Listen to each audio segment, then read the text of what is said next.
Bem-vindos a mais uma atualização do cenário econômico da BTG Pactual Asset. Com o cenário de alta de juros, inflação, risco fiscal, o Ibovespa acumulou o terceiro mês seguido de queda.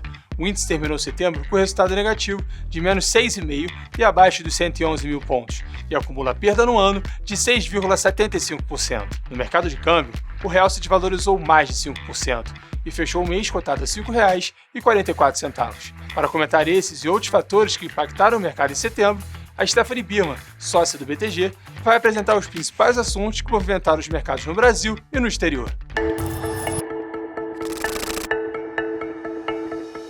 Obrigada, Rodrigo. Vou começar falando sobre os eventos do mês de setembro. Novamente, o mês foi marcado por novas revisões de inflação para cima e de crescimento para baixo. Em relação à inflação, o IPCA 15 ficou acima do esperado, principalmente por bens industriais, e isso acabou gerando uma revisão para cima da nossa previsão agora para esse ano. A nossa projeção subiu de 8% para 9%, e para 2022 a nossa projeção subiu de 4,3% para 4,7%. Os analistas também revisaram a inflação para cima e a projeção para 2022 já está em 4,14%.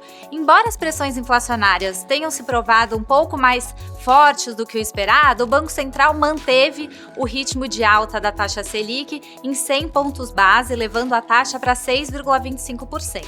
No entanto, o Banco Central indicou que o nível final no ciclo da taxa Selic deve ficar num patamar significativamente contracionista, sugerindo que a taxa deve ficar acima do que está no relatório Focus, que é 8,5%. A nossa avaliação é que esse ritmo de 100 pontos base ele deve ser mantido nas próximas reuniões, de modo que no final desse ano a taxa deve terminar em 8,25% e no primeiro trimestre a gente vê a taxa indo para 9,5%. Então, uma taxa Selic que ainda deve subir para esse patamar mais contracionista. Em relação à atividade econômica, os indicadores da indústria continuaram surpreendendo para baixo. Os indicadores do varejo indicam uma desaceleração para o terceiro trimestre. Por quê? Porque agora os consumidores vão começar a rotacionar. Eles gastaram bastante durante a pandemia em bens e agora, com a reabertura da economia, os consumidores vão tirar um pouco o dinheiro de bens e colocar um pouco mais em serviços. Então a gente vê a parte do consumo em bens desacelerando e a parte de serviço acelerando com essa reabertura da economia.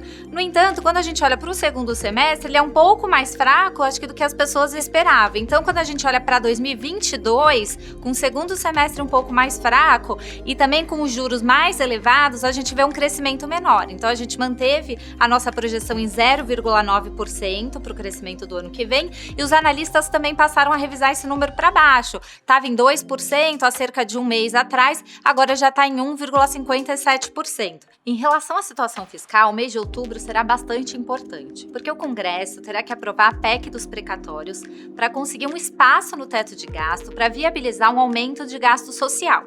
Além disso, se o objetivo do governo for criar o Auxílio Brasil, que é um novo programa, também será preciso aprovar a reforma do imposto de renda no Senado. Essas negociações elas devem ocorrer ao longo do mês de outubro e é importante que isso seja aprovado até o fim do mês. Em relação à crise hídrica, o risco de racionamento aqui no Brasil para 2021 reduziu significativamente por conta de uma perspectiva mais positiva de chuvas, principalmente na região sul. No mundo, no entanto, em setembro a gente observou uma crise energética. Por quê? Se a gente olhar o preço de energia, o preço do gás natural na Europa subiu mais de 80% no mês. O que a gente observou? A demanda foi muito forte na volta da pandemia por conta dos estímulos fiscais e monetários. No entanto, a Europa e a Ásia vinham numa dinâmica de mudar a sua cadeia energética, de mudar a matriz energética para uma energia mais limpa. Só que a gente sabe que esse processo, às vezes, no curto prazo, acaba comprometendo um pouco a oferta de energia.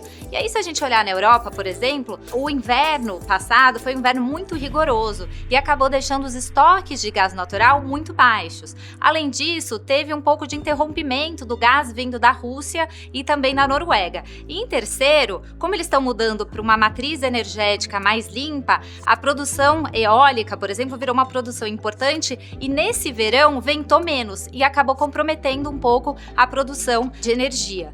Então, nesse sentido, é por isso que a gente observou uma alta forte aí no gás natural. Quando a gente olha para a Ásia, a gente vê que também a Ásia vinha numa mudança da cadeia, né, da matriz de energia.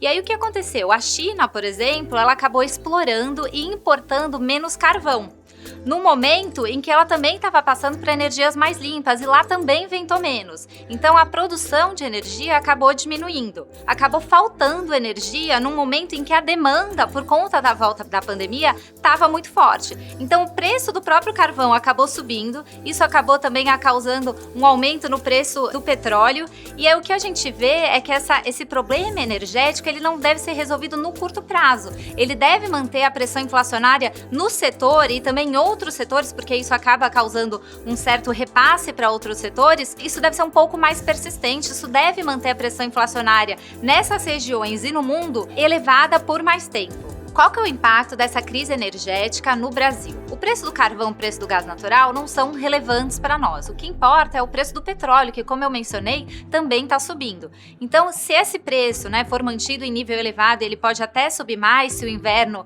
por exemplo, no hemisfério norte for bem rigoroso, o que acontece é que o preço da gasolina aqui no Brasil deve subir, impactando as projeções de IPCA para esse ano e, eventualmente, para o ano que vem também. Nos Estados Unidos, a pandemia voltou a melhorar, em parte pelo aumento da vacinação. Nesse sentido, o Fed, o Banco Central Americano, ele indicou que já em novembro eles devem anunciar a redução da compra de ativos. Além disso, metade dos participantes, do Fed indicou que espera uma alta de juros já em 2022 e a maioria dos participantes já espera 3 altas em 2023. Na nossa avaliação, agora o cenário básico é que o Fed deve subir os juros ano que vem 2 vezes, uma em setembro e uma em dezembro. O mercado precifica um pouco mais de uma alta. Portanto, nesse sentido, a gente viu que a tendência, de valorização do dólar aí nos últimos meses, ela deve continuar por conta dessa perspectiva, do Fed subir a taxa de juros num momento em que os Estados Unidos continuam com um crescimento forte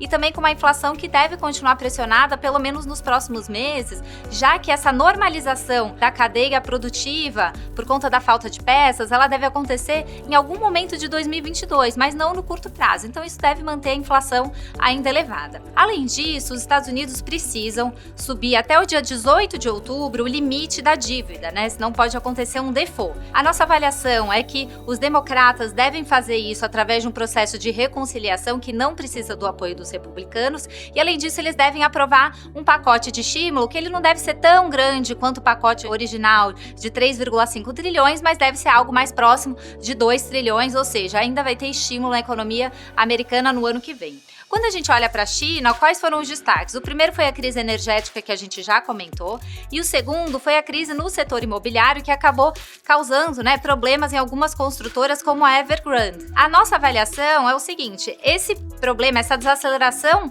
no mercado chinês imobiliário foi algo causado, vamos dizer assim, pelo próprio governo, algo que começou lá em agosto do ano passado. Por que eles acabaram fazendo isso? Basicamente porque o preço da casa estava muito elevado. Com o preço da casa muito elevado, sempre tem o perigo, de causar algum problema social no país. Então, por isso que eles vinham com essas medidas de restrição, acabaram reduzindo a liquidez e acabaram tendo esses problemas, principalmente de crédito, nessas incorporadoras. Olhando para frente, por conta disso, a gente acabou reduzindo, revisando para baixo o crescimento econômico desse ano e do ano que vem. Então, para esse ano, a gente tinha 8,1%, agora a gente tem 7,9%.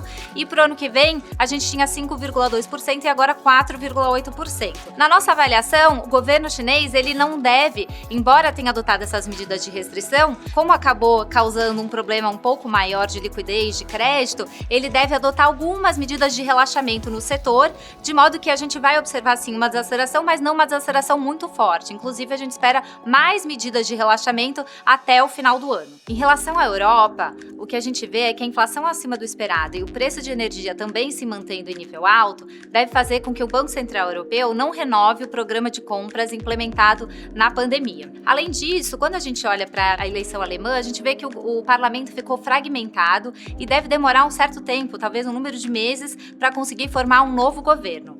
Esses foram os principais eventos do mês de setembro na economia doméstica e internacional. Bom, diante de tudo que foi apresentado, os pontos de atenção que estavam mapeados desde o mês passado continuam no radar, principalmente o risco fiscal, a crise energética e a disparada da inflação. Agora, vamos ver se outubro nos reserva um cenário melhor que temos visto nos últimos meses ou se essa escalada de tensão vai continuar. Quer ficar por dentro de todos os conteúdos da BTG Asset? Entre no nosso site, siga a gente no LinkedIn e se inscreva no nosso canal do YouTube.